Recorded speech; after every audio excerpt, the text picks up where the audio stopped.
Bismillahirrahmanirrahim. Assalamualaikum warahmatullahi wabarakatuh. Waalaikumsalam warahmatullahi wabarakatuh. Hamdalillah wassaliyan ala rasulillah la haula wala quwata illa billah. Rabbi shrah li sadri wa yassir li amri wa hlul 'uqdatam min lisani yafqahu qawli. Amma ba'd. Alhamdulillahirabbil alamin. Dulur al-Fiktor, sahabat-sahabat yang menyimak perbincangan kita pada pagi hari ini dari baik live FB maupun live IG ataupun melalui siaran on air radio kita ini ya Mas Ishak ya, yang sedang di jalan dan sebagainya. Marilah kita mengawali apa yang kemudian mau kita ambil pelajaran dari Palestina itu dengan mengirimkan terlebih dahulu, menyampaikan terlebih dahulu doa ya kepada saudara-saudara kita yang ada di Palestina sana yang hari ini sampai hari ini sudah lebih dari 2 minggu ya mereka dibombardir habis-habisan Mas Ishak ya. Masya Allah. Meskipun mereka itu sudah ada di tempat-tempat yang seharusnya secara hukum internasional itu tidak boleh kemudian menjadi sasaran ya. Mereka ada di rumah sakit, mereka ada di tempat-tempat ibadah, mereka ada di sentral penampungan pengungsian dan seterusnya. Tapi kemudian hari ini kita saksikan para korban-korban itu justru adalah terbesarnya itu dari kalangan sipil, dari kalangan anak-anak, orang-orang tua, para perempuan yang seharusnya memang tidak boleh itu kemudian menjadi korban dalam serangan ini. Nah, kita mendoakan kepada mereka, saudara-saudara kita para muslim di Palestina, agar mereka dikuatkan oleh Allah ya. Dikuatkan segalanya, semua kekuatan yang mereka butuhkan untuk tetap survive, untuk kemudian tetap bertahan, berjuang ya, kemudian melaksanakan tugasnya di tengah berbagai macam kesulitan. Semoga Allah kuatkan mereka. Amin. Mereka tambah kekuatan, Allah tambah kekuatan mereka, Allah mudahkan semua urusan-urusan mereka, apakah itu para petugas paramedik atau pers atau kan keluarga-keluarga yang siapapun itu ya. Semoga Allah mudahkan urusan mereka, Allah ringankan beban mereka, Allah jadikan syahid di antara mereka yang sudah gugur dan Allah sembuhkan di antara mereka yang sakit ya.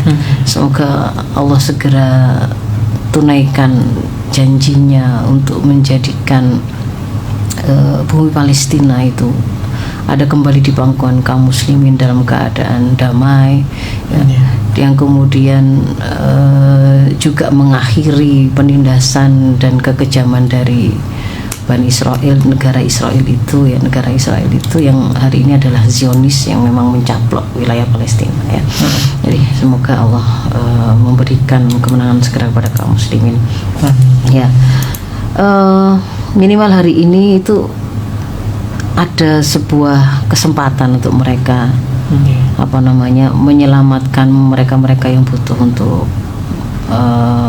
mendapatkan bantuan medis dari wilayah atau masuklah obat-obatan atau kemudian air dan seterusnya. Itu memang hari ini bahkan gencatan senjata saja kan nggak bisa gitu ya. Iya betul. Ada pada titik di mana kita akhirnya memang kita nggak menggantungkan harapan itu kepada kesepakatan yang itu kemudian dibuat di meja-meja perundingan yang dipimpin oleh juga negara penjajah yang sudah, Amerika dalam hal ini, yang sudah dengan zahir menyampaikan dia ada di belakang Israel tanpa reserve ya. Dia dukungannya itu unconditional support ya. Jadi itu kita tidak berharap sudah, tapi kita punya harapan kepada Allah, kepada kaum muslimin ini melalui doa-doa mereka dan juga kemudian aksi nyata mereka. Nanti diantaranya akan kita bahas hari ini. Itu. Nah, apa yang bisa kita dapatkan dari yang terjadi di Palestina? Semua yang hidup, semua yang punya mata, yang masih punya akal dan punya hati pasti dapat banyak pelajaran Mas Ishak. Kalau Mas Ishak mengikuti bagaimana dinamika dan ramenya sosmed ya, dalam hal ini mungkin yang puanter itu ya mungkin TikTok ya, Twitter, Instagram itu.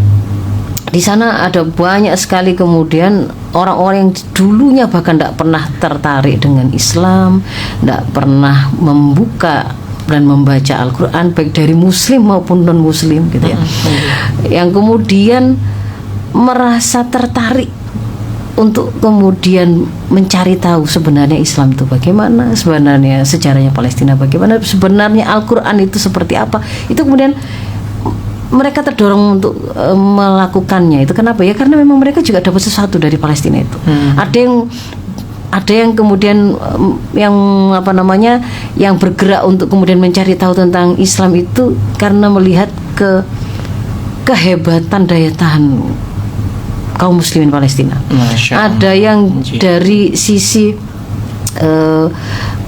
kehangatan, saling supportnya mereka kaum muslimin Palestina itu satu dengan yang lain gitu ya. Jadi ada dari hal-hal yang seperti itu. Ada yang kemudian bisa kemudian tertarik untuk kemudian mencari tahu apa rahasianya itu dari ketika mereka melihat bagaimana situasi beratnya seperti itu, ujian yang sudah itu ya.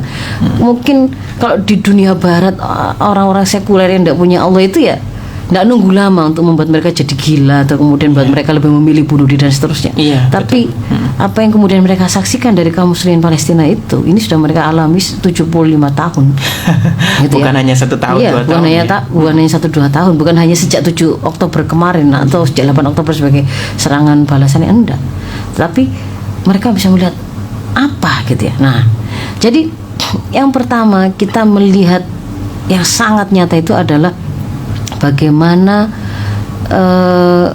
kekuatan profil dari kaum muslimin Palestina ya, yang kemudian kita bisa tahu bahwa sumber dari segala kekuatan, harapan, seperti bahan bakar yang nggak habis-habis gitu ya. Seperti bahan bakar yang nggak habis-habis itu dari mana? Itu adalah karena mereka memiliki keimanan kepada Allah.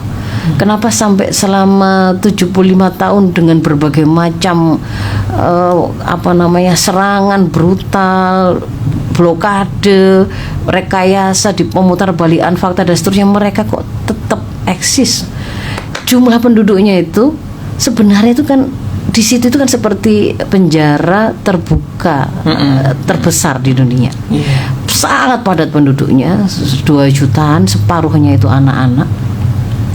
Yang kalau kemudian dibom gitu ya hari ini itu langsung satu tempat, misalkan yang pada waktu rumah sakit Baptis Al Ahli dibom itu kan langsung 500 orang meninggal pada saat itu, nggak betul nunggu hitungan hari, pada satu serangan bisa 500. Jadi ribuan sudah sekarang ini, 5.000-an sudah syahid, lebih yang masih tertimpa di reruntuhan yang tidak bisa ditemukan dan belum bisa dipastikan untuk dihitung dan seterusnya, itu juga kita tidak tahu dan ini masih berlanjut gitu ya. Nah, apa yang kemudian membuat mereka bisa sekuat itu? Ini saya ingin kaitkan dengan yang berkali-kali saya sampaikan ke dulur-dulur Victor dan sahabat-sahabat semuanya, ketika kita mengatakan bahwa kita menginginkan melahirkan atau mewujudkan generasi yang berkarakter kuat, tangguh gitu kan ya. Karena lalu saya tunjukkan bahwa karakter yang kuat atau tangguh itu seperti apa sih? Sebutkan. Oh ya, mereka itu tetap taat melaksanakan ibadah dalam kondisi apapun. Misalkan satu indikator ya. Oh, mereka ketika kemudian menghadapi kesulitan tidak mudah menyerah, misalkan ini nggak ada air, nggak ada listrik, tapi tetap bisa melakukan perlawanan, masih tetap kemudian mereka menjadi anak-anak penghafal Quran, bahkan banyak yang kemudian bisa kuliah sampai level S3, dan setelah kemudian misalkan mereka habis kuliah ambil ilmu dari luar Palestina, ketika mereka ini adalah orang-orang Palestina, mereka masuk lagi ke situ. Mereka kembali ke negerinya untuk melaksanakan apa yang menjadi tanggung jawabnya. Apa yang kemudian membuat mereka kok begitu ya? Kok mereka kok seperti nggak takut mati? Nah, itu kan diantara karakter yang lain lagi. Nggak takut miskin. Kok nggak mudah dilemahkan dengan ditakut-takuti kelaparan, ditakut-takuti dengan kematian, ditakut-takuti dan kehilangan keluarga. Kok mereka tetap ada di situ? Siapapun itu kita bisa lihat itu dari orang tua yang sudah renta sampai kepada anak-anak, ketika dia menyampaikan kalimat yang itu bisa menjadi sebuah penampakan dari profil mereka, ya, kepribadian mereka, kita bisa tahu bahwa ini orang-orang yang tangguh, ini muslim yang tangguh, kan gitu kan ya. Nah, maka saya sudah pernah terangkan karakter itu adalah buah dari sebuah pohon kepribadian Islam yang benih awalnya itu tidak bisa tidak. Benih pohon itu adalah tauhidullah, keimanan kepada Allah. Keimanan kepada Allah yang kemudian membuat mereka itu punya sebuah keyakinan kepada apapun kekuatan yang dimiliki oleh Allah, sifat-sifat Allah, bahwa Allah itu al-muhyi, Allah lah al-muhyi, Allah lah al-mumit, ya, Allah yang menghidupkan, Allah yang mematikan, Allah adalah ar-razik, Allah itu maha melihat, Allah maha berkuasa untuk memberikan sebuah pertolongan. Kalau kemudian Allah menghendaki, Allah memang mau menolong, memberikan kemenangan hari ini, saat ini juga kepada kaum muslimin Palestina, bisa saja Allah bisa menghadirkan pasukannya itu, baik itu berupa angin, berupa air, berupa tanah gitu ya, berupa panas ya, berupa api, berupa hewan-hewan apapun, ataupun kemudian yang malaikatnya langsung juga bisa. Nah, keyakinannya seperti ini gitu ya, itu yang kemudian melahirkan mereka untuk hidup saya ini memang hanya untuk mengabdi kepada Allah, hidup untuk taat kepada Allah. Apa yang diperintahkan oleh Allah itulah sebenarnya misi saya hidup, gitu kan ya? Itu kan ya yang buat mereka itu akhirnya kemudian ketika kemudian Allah perintahkan saya belajar, Allah perintahkan saya menuntut ilmu, Allah perintahkan kepada saya untuk mengetahui jalan hidup saya, maka saya harus belajar Al-Quran, maka saya harus kuliah, maka saya harus belajar gitu ya, sekolah dengan keterbatasan apapun. Gitu. Sebelum kemudian hari ini dibombardir habis-habisan gitu, di Gaza itu, meskipun dalam keterbatasan yang dia seperti di penjara terbuka begitu ya, sebenarnya kaum muslimin di sana dengan berbagai keterbatasan itu masih yang namanya anak-anak itu rajin untuk menghafalkan Al-Quran. Bayi-bayi itu dibawa oleh ibu-ibunya, ibu-ibunya juga, orang tuanya juga, laki-laki juga, para profesional misalkan apakah itu dokter ataukah itu polisi ataukah itu profesi-profesi lain, mereka biasa sehari-hari itu kemudian mendekat pada Al-Quran, pasti itu begitu ya. Pasti berusaha kemudian menguasai Al-Quran itu ya, menghafalkannya, mengerti dan memahaminya, memasukkannya itu menjadi sebuah energi gitu ya, yang kemudian menguatkan mereka. Nah, meskipun mereka itu kesusahan loh untuk kemudian hidup sehari-hari, itu enggak membuat mereka itu kemudian menjadi orang yang mudah menyerah. Kayak hari ini aja kita temui nggak dibelikan laptop baru saja, ada yang mogok nggak lanjutin kuliah, ya kan? Ada yang nggak dibelikan motor saja, dia bisa sampai malah membakar orang tuanya. Kita ketemukan di sini.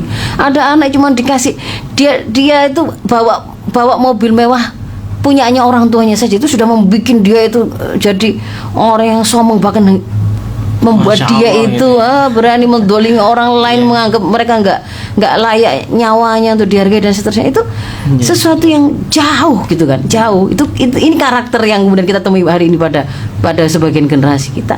Ini ada karakter yang kemudian juga hari ini secara transparan kita bisa lihat dari ketangguhan kaum muslimin Palestina, dari orang tua sampai anak-anak.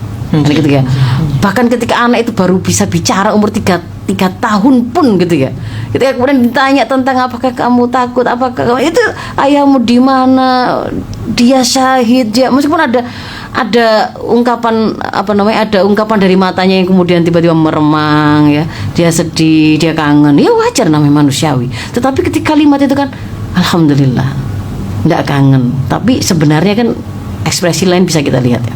Itu ada anak-anak umur balita sudah bisa seperti itu. Kenapa? Karena memang mereka dibesarkan, mereka disemai pohon kepribadian mereka yang menghasilkan ketika ngomong kalimatnya begitu, ketika menampakkan sifat, ketika misalkan mereka diberi bantuan gitu kan ya, nampak sekali rasa syukurnya itu, penghormatan yang diberikan oleh anak-anak ini kepada mereka yang menolong itu dalam doa yang tulus, itu nampak gitu. Jadi kalimatnya, sifatnya, pilihan sikapnya itu kan adalah tampakan-tampakan dari pohon kepribadiannya. Anak-anak ini itu sedang ditanam pohon kepribadiannya itu dari benihnya adalah keimanan kepada Allah, kan gitu kan ya. Itu setelah itu kemudian ditumbuh suburkan dengan sebuah proses yang memastikan bahwa pohon ini itu tumbuh dengan kokoh, tumbuh dengan kuat, sehingga akhirnya nanti menghasilkan buah. Nah, jadi kita belajar bahwa ketangguhan itu, kalau kita ingin memang yang seperti itu karakter tangguh yang dimiliki oleh anak-anak kita, maka tidak bisa tidak buah itu sejenis dengan benih yang kita tanam, gitu loh. Jadi kalau kemudian kita ingin, anak saya itu, saya ingin agar mereka itu menjaga dan menutup auratnya, tidak berzina, menutup aurat karena tampilan buah menutup aurat karena itu tumbuh dari sebuah kesadaran, karena itu diperintahkan oleh Allah. Kenapa kok begitu? Karena saya adalah hamba Allah. Itu berbeda dengan buah yang sama-sama kelihatan menutup aurat, tapi karena ini adalah sedang trennya. Karena ini acaranya adalah acara yang semuanya dress code-nya adalah berhijab. Beda gitu loh. Orang kemudian bersodakoh, gitu ya. Sodakoh karena paham bahwa ini diperintahkan oleh Allah. Ini diantara fi'lul khairat, ya, kebaikan yang bisa kita lakukan. Ada banyak hikmah dan kebaikan yang bisa kemudian diberikan oleh Allah kepada orang-orang yang bersodakoh. Karena dorongan iman itu beda dengan tampilan buah yang kelihatannya itu bagi-bagi ke anak yatim. Kelihatannya itu sumbang sana sumbang sini, bahkan miliaran. Gitu. Tapi dalam rangka pencitraan. Saya mau tidak menunjukkan buah itu, gitu loh ya. Meskipun kelihatannya sama, lo sama-sama sedekah, sama-sama sholat, sama-sama kelihatan wudhu. Satunya bahkan disuting dan dilihat oleh seluruh orang Indonesia, gitu ya. Ya, satunya tetap sholat di bawah runtuhan puing-puing rumahnya. Atau kemudian yang saya lihat kemarin itu yang ada dokter yang memeriksa dan mendapat kabar keluarganya menjadi korban dan kemudian sempat kayak orang linglung sebentar gitu ya, karena bukan linglung ya, kayak ya lemes gitu ya. Tapi kemudian setelah itu dia sholat di trotoar yang ada di rumah sakit itu, sholat, membuka sajadah sholatnya dia sama tampilnya dengan ada calon, entah itu nanti calon presiden atau calon apa gitu kan ya. Bahkan kemudian dia itu jadi sama-sama di atas sajadahnya, sama-sama kelihatan sholatnya. Apakah kemudian itu adalah buah yang sama? Beda. Buah itu muncul dari pohon yang sama kah? Pohon itu berawal dari benih yang sama kah? Gitu loh. Ya. Betul. Jadi jangan hari ini tuh kita itu, Mas Ishak ya, masih berputar-putar dengan konsep membangun karakter generasi, tapi ketika kemudian disuruh menunjukkan yang mana yang dimaksud dengan pendidikan karakter itu, itu gelambiar semua, dikembalikan kepada ya karakter universal, karakter lokal. Bingung, ada yang dibawa kepada karakter universal, ada yang dibawa kepada kearifan lokal, kan gitu ya. Yang kemudian yang mana yang seperti apa? Yang dimaksud dengan berkarakter itu adalah apakah kalau kemudian berkemben atau berkoteka atau berapa? Yang mana gitu ya. Tapi kalau kemudian kita ini sedang berbicara mau mewujudkan generasi muslim yang berkarakter, konsep Islam tentang karakter itu sudah jelas. Sejelas sesuatu yang bisa ditunjuk dengan tangan kita di hadapan kita, gitu loh. Karakter itu adalah sifat, sikap, kumpulan dari perilaku yang melekat pada seseorang yang bisa kita lihat tampilannya. Itu kan bisa ditunjuk itu kan ya. Oh, ini anak jujur, oh ini anak pembohong, oh ini anak penakut, ini anak pemberani, ini anak yang kalimatnya sopan, ini anak kalimat yang kasar. Itu kan bisa ditunjuk. Kalau karakter itu kemudian dari mana buah itu? Saya tunjukkan pohon kepribadian. Pohon kepribadian itu yang mana? Pohon kepribadian itu adalah ketika seseorang itu memiliki pola pikir Islami, sehingga terbentuk pemahaman Islami pada dirinya. Lalu pemahaman itu dia pakai untuk mengikat nafsunya, mengikat amalnya, kan itu kan ya. Nah, kenapa kok dia itu berusaha ketika berpikir apapun, memahami sesuatu itu dia harus Islami, dia harus tanya sandarannya, penyikapan itu kepada Islam. Ya karena dia adalah seorang muslim. Muslim itu yang bagaimana? Itu kita bicara benihnya tadi. Adalah seseorang yang meyakini bahwa dia ada di dunia ini bukan tiba-tiba, bukan tanpa sengaja, bukan berasal dari batu, tapi dari Allah Al-Khaliq Al-Mudabbir. Kan gitu ya, Allah yang menciptakan, Allah yang mengadakan, dia dengan misi penciptaan. Wa ma khalaqtul jinna wal insa illa liya'budun. Karena itu apapun pertanyaan sifatnya cabang tentang bagaimana saya menjalani hidup ini, terjawab ketika dia tahu bahwa saya hidup ini pokoknya adalah untuk beribadah pada Allah. Nah, apa saja itu? Ketika misalkan saya mau milih kerjaan yang bagaimana? Hidup saya adalah untuk ibadah kepada Allah. Tentu saja saya akan nyari pekerjaan yang halal. Karena yang akan dihisab dari saya adalah bagaimana kamu mendapatkan harta dan bagaimana kamu membelanjakan harta. Kamu kerjamu seperti apa, kan gitu kan ya? Yeah. Bukan besarnya. Nah, itu karena paham itu. Jadi kalau kemudian kita menginginkan mendapatkan ketangguhan sebagaimana yang karakter tangguh sebagaimana yang kita inginkan, mau tidak mau itu berasal dari kokohkan akidahnya. Maka pelajaran yang kelanjutannya dari itu tadi, sudah hentikan segala upaya yang justru hari ini itu seolah-olah kita satu menggoyang akidah anak-anak kita. Menggoyang akidah itu kayak gimana sih? Ketika kemudian kita menyampaikan narasi semua agama sama, semua agama benar, semua Tuhan itu ada, ya itu akhirnya membuat anak tambah bingung. Karena ketika dia itu meyakini bahwa dia itu adalah makhluk yang diciptakan oleh Allah, itu tidak kemudian bermakna bahwa dia akan memusuhi orang yang tidak menyembah Allah. Tidak. Justru hukumnya itu syariah yang diberikan oleh Allah yang menciptakan dia itu mengatakan lakum dinukum waliyadin, la ikraha fiddin, kan gitu kan ya. Jadi jangan bikin-bikin gitu loh. Jangan bikin-bikin kemudian membuat anak kita itu malah diragukan, malah digoyang keyakinan dia bahwa inna dina indallah Islam. Kalau kamu kemudian memang meyakini bahwa kamu adalah makhluk yang diciptakan oleh Allah, ya memang jalan hidupmu adalah sesuai dengan tuntunannya. Dan itu adalah agama yang diridhoi oleh Allah. Sudah, itu. Kan begitu kan ya? Jangan kemudian gak usah sok fanatik, gak usah kemudian merasa bahwa akidahnya yang benar. Lalu Allah mengatakan inna dina indallah Islam, ajarkan itu.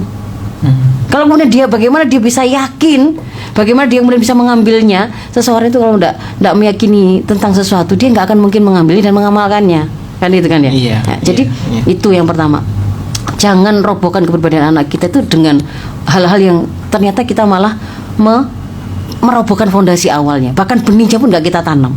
Kalau kita adalah orang tua atau guru-guru yang bahkan kemudian tidak menjadikan desain pendidikan kita itu adalah menanam benih tauhid itu tadi, akidah tadi, atau bahkan malah mencampurnya dengan hal-hal yang lain gitu ya.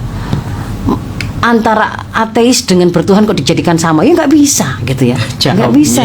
Iya, jadi memang harus kemudian membantu anak kita itu, kita tanamkan itu benih yang benar, itu benih pohon yang kita mau tanam. Kalau Anda mau nanam itu ya silakan gitu loh ya.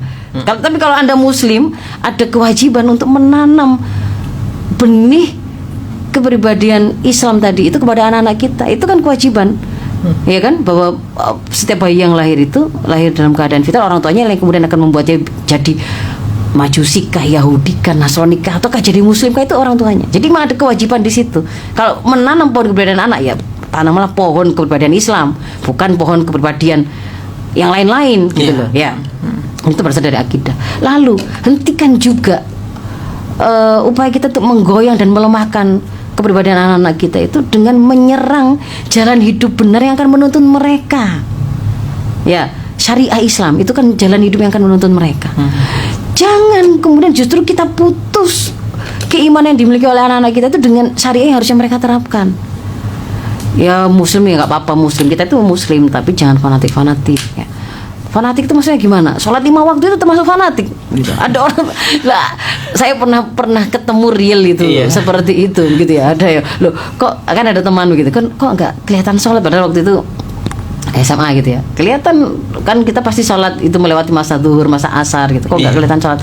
Kita bertanya karena kita tahu dia Muslim. Iya, karena kata ibu saya nggak boleh fanatik. Jadi ini gitu loh, itu dia sudah nisbahkan itu kepada orang tuanya. Jangan jadi orang tua yang kemudian malah memutus anak-anak kita. Dia itu sudah kita kenalkan dan keimanan pada Islam, kok kemudian kita putus, ojo taat pada syariah. Itu malah melemahkan. Gara-gara mereka tidak mengenal syariah, mereka nggak mengenal yang namanya zina itu haram, mendekati zina itu haram, ikhtilat campur baur di klub-klub malam, di tempat-tempat karaoke, melakukan mesum, melakukan kedoliman dengan bullying, itu mereka nggak paham karena nggak ngerti syariah itu seperti apa. Maka itu juga jangan kemudian diremahkan.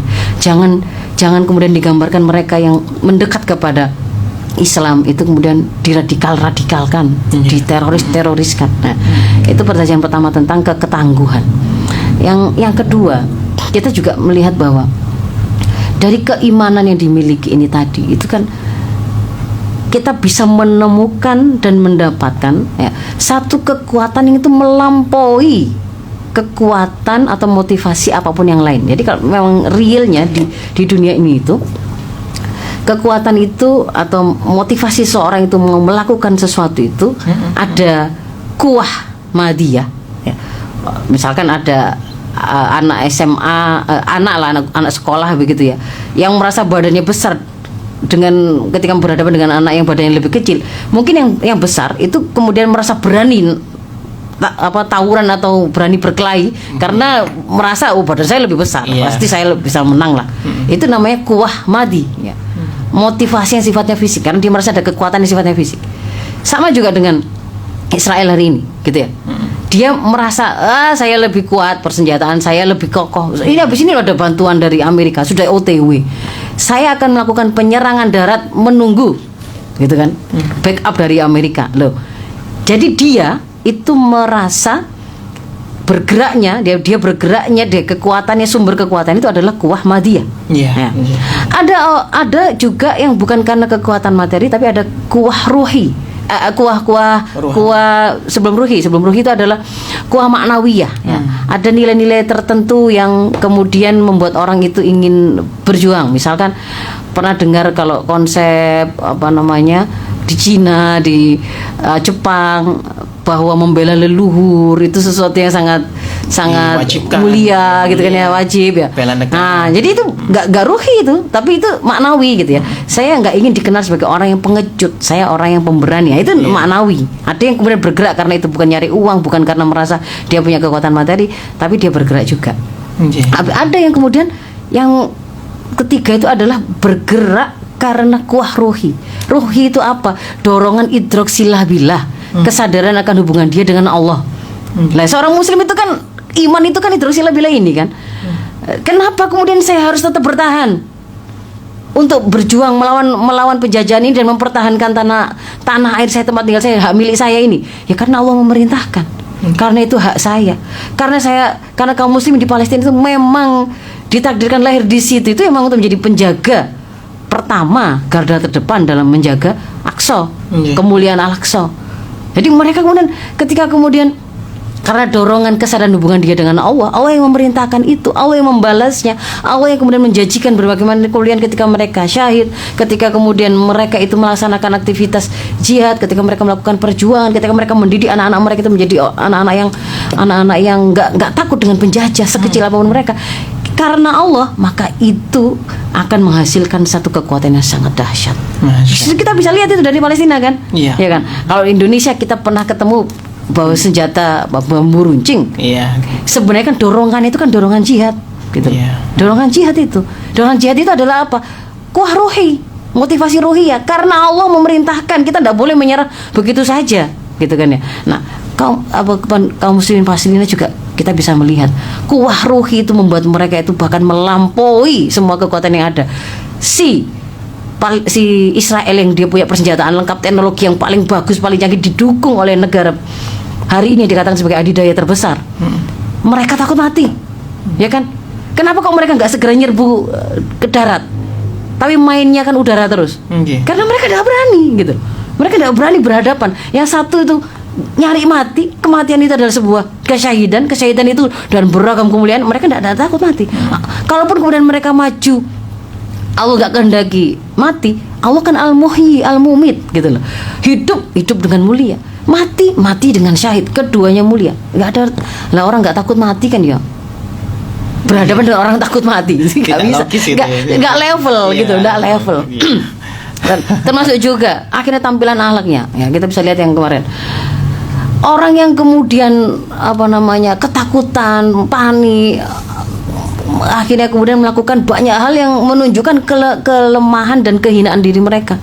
Bikinlah kemudian cerita tentang bahwa para pejuang Palestina membunuh bayi, memenggal 40 bayi dan seterusnya.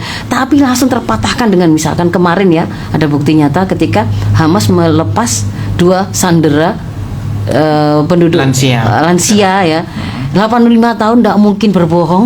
Dia menceritakan bagaimana, pasti pertama diawali dengan bahwa para pejuang Palestina itu mengatakan kami adalah kaum muslimin, kami hidup dengan Al-Quran, tidak mungkin menyakiti Anda, kami akan menjaga dan memenuhi hak Anda. Itu kan disampaikan itu, selalu seperti itu. Lalu dia menceritakan setiap hari kami juga makan makanan sebagaimana mereka, kami dijaga kebersihan tempat tidur kami, ada dokter karena dokter 2 hari sekali, ada yang perawat yang perempuan yang juga kemudian menyiapkan obat, dan dilepaskan itu karena apa? Karena Hamas tidak merasa memiliki cukup pengobatan untuk situasinya dia, gitu kan ya. Bahkan yang mungkin oleh pemerintah Israel sendiri, 2 orang ini itu nggak dihitung dan tidak membuat mereka itu kepikiran mau menyelamatkan, enggak, gitu loh. Itu dilepaskan. Apa yang kemudian Anda keluarkan tentang kehebatan, kebaikan gitu ya, kebaikan profil peradaban barat, justru hari ini tuh langsung, mestinya kaum muslimin itu langsung apa namanya, dapat pelajaran, runtuh lah itulah, gitu loh. Kalau kamu kemudian kemarin tuh merasa wah hebatnya Amerika ya, wah hebatnya kemajuan Israel, masa sih setelah apa yang terjadi kayak gini nih masih kamu lihat kemuliaan mereka gitu, ketinggian peradaban mereka mana ada, gitu loh. Harusnya kan melek gitu. Nah, jadi yang kedua tadi, kuah ruhi itu adalah kekuatan terbesar, bahkan bisa mengalahkan kekuatan materi maupun maknawi. Kita bisa lihat mulanya dulu punya kemampuan perlawan itu dengan intifadah batu. Itu kan nyari terus layangan gitu kan ya, sampai kemudian bisa menghasilkan di tengah kepungan penjara terbuka itu masih bisa kemudian membuat roket, menyiapkan ini dan seterusnya. Jadi karena apa? Dorongan iman. Kuah ruh itu seperti itu. Kalau kita kontekskan pada zaman kita, termasuk kemudian anak-anak kita, kalau kita meyakini bahwa Allah sudah menjamin rizki misalnya setiap orang, kuah ruh itu akan membuat kita wah dipecat rek gitu ya dari tempat kerja kita. Tidak kemudian langsung membuat kita down, membuat kita langsung sudah tidak ada gunanya hidup lagi.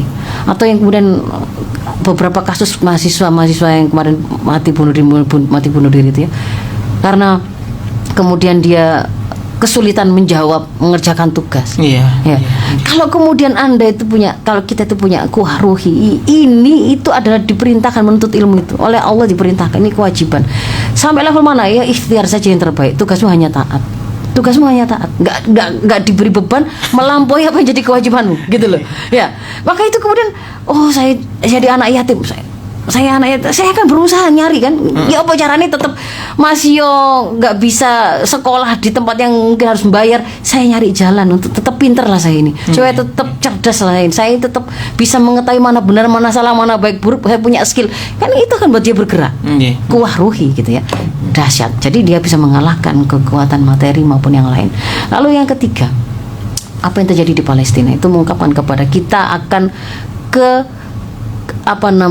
narasi jahat, kebohongan, hoax yang selama ini itu dibuat oleh Barat tentang kaum muslimin, tentang Palestina, tentang Islam, yang digambarkan dengan terorisme. Kalau perjuangan melawan penjajah itu digambarkan sebagai, sampai hari ini kan pejuang Palestina itu disebutnya sebagai group of terrorism, kelompok teroris. Ini bukan manusia, ini hewan manusia, gitu kan yang mereka nyebutnya. Ketika kemudian mereka berusaha menggambarkan kaum muslimin yang berusaha melakukan perlawanan kepada penjajahan mereka, yang berusaha tetap memegang Islam, yang berusaha tidak menyerah, itu dengan gambaran dengan sebegitu perendahannya. Tapi kemudian kita bisa menyaksikan hari ini kasat mata itu transparan di hadapan kita, nggak cocok gitu antara label yang mereka kasih dengan fakta profilnya. Jauh gitu. Kalau kemudian mereka dikatakan sebagai teroris mana? Terorisan mana? Lebih teroris mana antara yang masih diisukan dan ternyata tidak ada buktinya, lalu kemudian sudah diakui juga bahwa ada melakukan pemenggalan pada 40 bayi dengan yang sudah nyata-nyata jelas, kita langsung lihat video-videonya itu. bayi-bayi ribuan gitu ya, ribuan. Ya sudah nyata, itu nyata, dan mereka sama sekali tidak pernah mengecam itu, tidak pernah menampakkan kasih sayang kepada para korban-korban sipil itu. Mana sebenarnya kemudian teroris bagi kita? Kita harus bisa lihat itu. Kaum muslimin sudah harus sadar bahwa sebenarnya isu terorisme ini, termasuk war on terrorism, kita itu diseru dunia, semuanya diseru oleh Amerika, dibina oleh dia. Anda bersama kami memerangi teroris, ataukah berarti kalau Anda nggak mau, Anda terorisnya? Itu sebenarnya adalah narasi sesat yang dibikin oleh Barat gitu loh. Termasuk kemudian hari ini tuh bahkan transparan kan ya, media CBC, CNN, apapun ya, Sky News, Fox News dan seterusnya itu, kalau kemudian kita yang media-media mainstream itu ternyata ketika memberitakan tentang Palestina, narasinya itu bisa sama, bahkan sampai teks-teksnya lo sama, bisa dijejer gitu ya. Kalau misal dulur-dulur Victor atau saudara-saudara ini nyimak beberapa postingan yang misalnya itu tersebar banyak di sosmed, di antara di TikTok, TV itu ketika dijejer gitu loh, skripnya lo sama, si ininya, hostnya itu, penyiar-penyiarnya itu. Jadi kalimat itu sama. Ketika mereka melakukan wawancara, pertanyaan pertama pasti sama. Apakah Anda mengecam tindakan terorisme yang dilakukan oleh Hamas? Pertanyaan pertamanya mesti itu, semua. Tapi mereka tidak pernah kemudian mengecam kebrutalan yang dilakukan oleh Israel, dukungan tanpa syarat yang diberikan oleh Amerika, dan seterusnya. Justru sekarang yang speak up itu malah hari ini yang masih memiliki nurani, bahkan dari kalangan orang-orang kafir dan orang-orang Amerika sendiri, yang merasa, lu pajakku kamu bikin untuk membiayai pengeboman orang-orang yang tidak bersalah, mereka tidak terima. Itu mereka yang kemudian turun. Makanya kan demo terbesar kemarin kan juga ada di Eropa, ada di negeri-negeri bukan negeri Muslim. Kita harus dulu ya, break ya. Baik, kita akan lanjutkan lagi Telur J, kajian kita bersama Ustazah Faiza Roshidah, Master Kedokteran Tropis. Dalam kajian dari Palestina kita akan belajar. Jangan kemana-mana Telur, kita akan berikan kesempatan untuk Anda juga untuk bertanya di 081234939390 setelah jeda berikut ini. Ya, baik Telur Victor, kita lanjutkan kembali. Baik Ustazah, moga bisa dilanjutkan kembali. Ya, dengan agak cepat ya mungkin ya. Iya. Jadi yang tadi keempat ya. Ketiga bahwa hari ini itu terungkap bahwa sebenarnya apa yang dinarasikan sebagai war on terrorism, dan akhirnya kemudian dari situ lahir banyak program-program dan kebijakan yang diaruskan ya. Diaruskan itu dari dunia internasional dan dipaksakan masuk ke masing-masing, termasuk ke negeri-negeri muslim. Di antaranya adalah kemudian ada program counter terorisme, deradikalisasi, yang maknanya apa?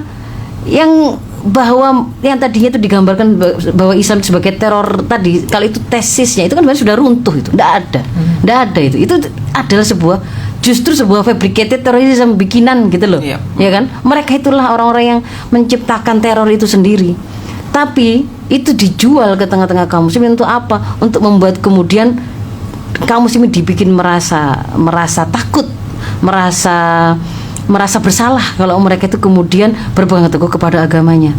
Karena di sana memang ada hukum tentang jihad. Bayangkan kalau kemudian sebagaimana maunya program deradikalisasi itu adalah menghapus hukum mata ajar sampai kepada pesantren-pesantren pun, itu kan jihad itu kan kemudian dihapuskan gitu kan ya. Kalau kemudian kita itu mengalami penjajahan seperti Palestina, terus kemudian diputus keinginan kita untuk berjuang mempertahankan apa yang kita punya itu karena dianggap itu sebagai sebuah tindakan teror. Bisa dipahami nggak gitu? Tapi itu yang sudah running gitu, sudah kita lakukan. Dihapus itu dari kurikulum pendidikan kita. Padahal kan konteks jihad itu nggak seperti yang mereka gambarkan. Mereka sendiri yang sebenarnya barbar. Itu bukan jihad gitu. Kalau kemudian Anda saksikan tentang bagaimana hukum jihad, ada fikih jihad.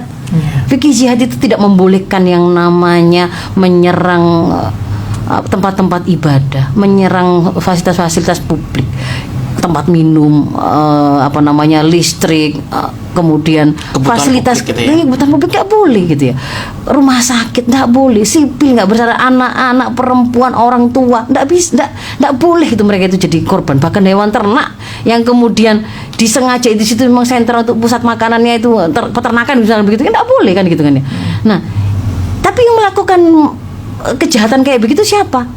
justru bukan konsep fikih jihad itu kan gitu kan ya, termasuk memperlakukan sandera dengan baik, itu ada hukum dan fikih jihad. Tetapi kemudian hukum ini itu kan dibolak-balik di monsterisasi. Kita sudah keterlanjur begitu, maka hentikan sekarang ini. Karena sebenarnya narasi yang digunakan untuk membangun bahwa kita butuh deradikalisasi, kita butuh melakukan counter terorisme, itu loh. Hari ini sudah transparan. Kalau itu tuh hanya narasi kebohongan yang dibangun oleh para penjajah untuk membuat kaum muslimin semakin lemah perlawanannya. Kalau mereka itu dicaplok sumber daya alamnya, emasnya, hutannya, tanahnya atas nama investasi, biar diem saja. Kenapa? Karena kalau mereka itu mengenali syariah, maka syariah mengatakan dan mengajarkan kepada mereka bahwa yang namanya sumber daya alam itu milik umat, nggak boleh kemudian dialihkan menjadi kepemilikan personal, baik swasta, negeri maupun asing. Loh, itu syariah yang mengatakan begitu. Nah, supaya kemudian para penjajah ini memastikan tidak ada perlawanan dalam hal ini, maka kaum muslimin harus dibikin tidak kenal syariahnya, gitu loh. Dan itu jalannya apa? Kalau diruntut ke atas ya karena itu tadi syariat digambarkan dengan semakin orang taat pada syariah semakin teroris, semakin radikal, kan itu kan ya, fanatik, sehingga akhirnya kita malah sampai mengubah kurikulum kita sampai kemudian mengawasi para dai-dai di masjid khutbah Jumatnya gimana, sertifikasi. Itu enggak hanya di Indonesia loh ya, di seluruh negeri-negeri muslim hari ini itu terjadi seperti itu. Kita mengikuti step by step apa yang menjadi mau dari para teroris ini sendiri gitu loh, yaitu Amerika dan para negara-negara penjajah kaum muslimin hari ini. Itu yang kemudian yang berikutnya, maka hari ini merupakan sebuah momentum yang sangat tepat bagi kita kaum muslimin untuk menghentikan kepercayaan kita, terbuainya kita dengan propaganda seolah-olah peradaban yang mereka tawarkan itu adalah peradaban terbaik, paling mulia, profil personal yang kemudian mereka ajarkan tentang kemodernan itu adalah yang paling bagus. Jadi kalau mau kelihatan modern itu berarti ya begini nih, nggak berjilbab. Kalau berjilbab itu dekat dengan teroris gitu ya. Harus membuka aurat itu simbol kemodernan, itu etika gitu kan ya. Justru etika. Itu justru profesional. Bekerja nggak mengenal yang namanya hukum ikhtilat, mendekati zina atau tidak. Itu kalau kemarin itu kemudian itu bagian dari profesionalisme kerja. Kalau Anda seorang muslim, Anda bisa lihat itu bukan kemuliaan. Yang terjadi ketika kemudian mereka mengatakan atas nama profesionalisme kerja, malam-malam dengan orang asing, laki, perempuan, yo rapat, yo nginep di mana dan seterusnya. Apa yang kemudian terjadi, gitu kan ya? Kita bisa lihat. Jadi ini momentum yang keempat itu, kita kaum muslimin itu sudah jangan terbuai dengan peradaban, mencoba mencari kemuliaan dari peradaban lain, dari tuntunan lain. Cukup kembali kepada Rasul sebagai teladan utama kita. Cukup kembali kepada Islam. Al-Islam, kalau Rasul mengatakan al-Islamu ya'lu wa la yu'la alaih. Islam itu sudah tinggi sudah. Maka kalau kita ngambil berpegang pada Islam, kita akan terangkat jadi ada pada ketinggian. Justru kalau kita melepaskan ketinggian itu, ya jatuhlah kita kepada kerendahan, kehinaan gitu loh. Ya, jadi nggak usah nyari-nyari yang lain. Kemudian yang lain, pelajaran yang lainnya adalah setelah kita juga melepaskan kepercayaan dan mencoba mencari kemuliaan dari jalan hidup yang lain, kenalilah kalau begitu sekarang ini bagaimana hidup bersama Islam, meraih kemuliaan dengan Islam. Sudah waktunya hari ini kaum muslimin itu sendiri. Ngaku muslim kok nggak mengerti bagaimana jalan hidup dengan Islam, ngatur keluarga dengan Islam. Sudah nggak usah pakai ajaran feminisme. Nanti di situ tuh kalau kita itu mengikuti apa yang dituntut oleh Islam, harmonis gitu. Sakinah akan ketemu. Kalau kemudian saya mau melakukan parenting, sudah nggak usah sibuk dengan hanya merujuk, justru dikiranya itu teori-teori psikologi terkini itu pasti yang paling cespleng. Kita itu punya tuntunan yang diberikan oleh Islam. Hari ini harusnya menjadi momentum untuk kembali mengkaji, mempelajari Islam secara menyeluruh sebagai sebuah way of life. Yang berikutnya kaitannya dengan ada tugas kita terkait dengan situasi hari ini yang terjadi di Palestina adalah apa? Kita melakukan pengungkapan fakta. Karena kaum muslimin di Palestina itu tidak bisa keluar dari penjara mereka itu. Orang yang sudah ada di dalam, termasuk pers yang ada di sana, mereka siapapun mereka berusaha mengabarkan, mereka berusaha live, mereka berusaha menyampaikan, karena mereka berharap yang ada di luar Palestina akan membesarkan apa yang terjadi di sana. untuk membuat kesadaran itu menyebar ke seluruh dunia. Maka hari ini kalau Anda adalah seorang influencer, kalau Anda adalah seorang orang-orang yang berpengaruh, ya didengar suaranya, yang didengar kalimat-kalimatnya, ambil porsi untuk kemudian menjadi para pembela dan pejuang bagi saudara-saudara kita yang sedang tertindas. Hari ini terjadi pembantaian genosida itu tidak hanya di Palestina sebenarnya, Mas Ishak. Ada di Sudan, ada di Kongo juga sedang terjadi. Kita speak up terhadap itu. Bagi kita yang selama ini nggak pernah tahu sebenarnya, atau mungkin kita kemarin termakan dengan propaganda bahwa Palestina, Hamas itulah memang yang kemudian bersalah gitu ya. Sekarang waktunya untuk cari tahu, buka. Apalagi kalau Anda Gen Z punya sebuah karakter, dia itu tidak mudah percaya.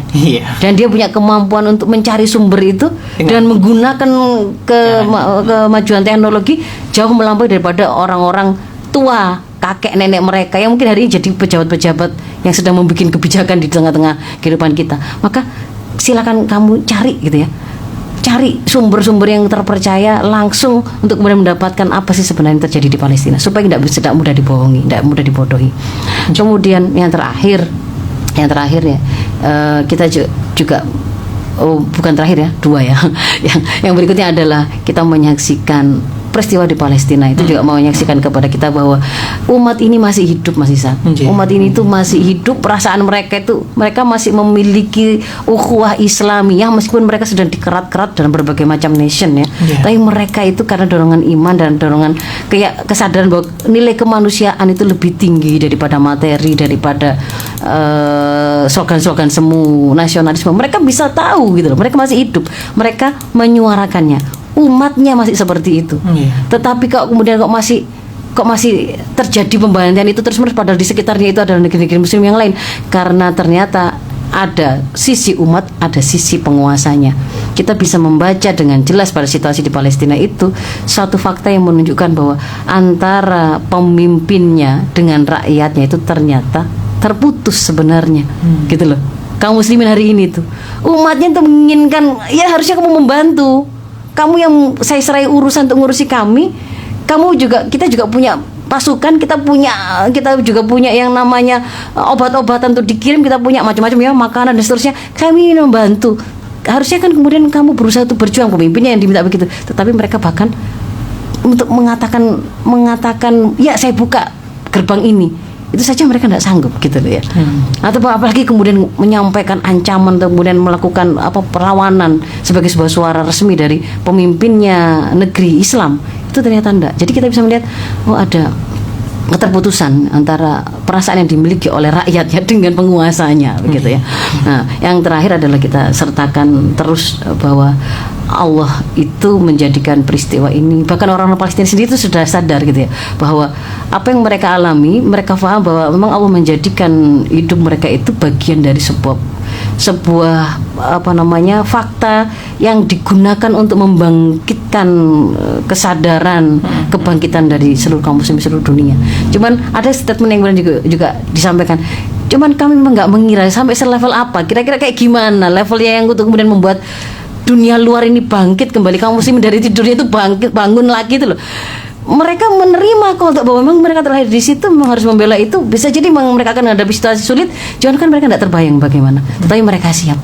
Masa kita yang kemudian hari ini sudah disuguhkan pelajaran itu, orang saudara kita yang mengalaminya, kita diminta ambil pelajaran, kok masih tidak ambil pelajaran? Maka selain mendoakan mereka, ya seharusnya kemudian kita juga bersuara dan juga satu sisi menyadarkan umat bahwa kita harus mengakhiri penjajahan ini.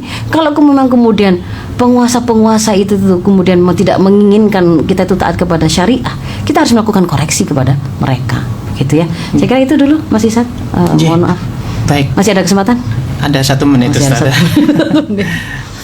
Baik, ada pertanyaan ini, satu pertanyaan saja ya. Assalamualaikum, bagaimana caranya mengajarkan akidah dan ajaran tentang Islam jika anak kita sudah besar sekitar umur 12 tahun ke atas? Terima kasih. Jadi memang ada tahapannya. Di antara prinsip pendidikan dalam Islam itu kan berbasis usia, ya kan? Dan bahwa urutan pendidikan itu adalah bangun akidahnya dulu sebelum membangun kesadaran untuk mereka terikat kepada syariat atau hukum Islam.